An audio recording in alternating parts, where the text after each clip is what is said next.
C'est donc à une heure assez tardive que le Premier ministre irakien s'est finalement exprimé hier devant la nation irakienne, un an, jour pour jour, donc après sa nomination à la tête du gouvernement irakien. Il a notamment défendu au cours de ce discours télévisé ces mesures sociales qu'il avait annoncées au début du mois. Il a également rappelé le droit à manifester des manifestants ici en Irak. Et puis il a aussi critiqué de manière assez inhabituelle l'opposition politique, disant qu'elle lui demandait des réformes qu'elle-même n'avait pas engagées précédemment. Au même moment, sur la place Tahrir Square, des manifestants commençaient déjà à se rassembler. Ils se sont donné une nouvelle fois rendez-vous, je vous le rappelle, aujourd'hui pour protester contre le manque de services ici en Irak, contre le chômage ou encore contre la corruption, mais aussi contre le manque de résultats fournis par le gouvernement au cours de ces dernières semaines.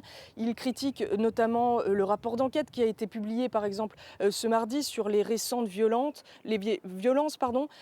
qui annonce notamment donc le limogeage de commandants militaires, mais qui ne fait pas la lumière sur l'identité des snipers ou encore sur les groupes armés qui auraient menacé les manifestants ou les médias. Donc les manifestants reprendront les rues aujourd'hui. Ils seront notamment composés des partisans de Moqtada al-Sadr aujourd'hui, qui a largement appelé cette fois-ci à la mobilisation à Bagdad.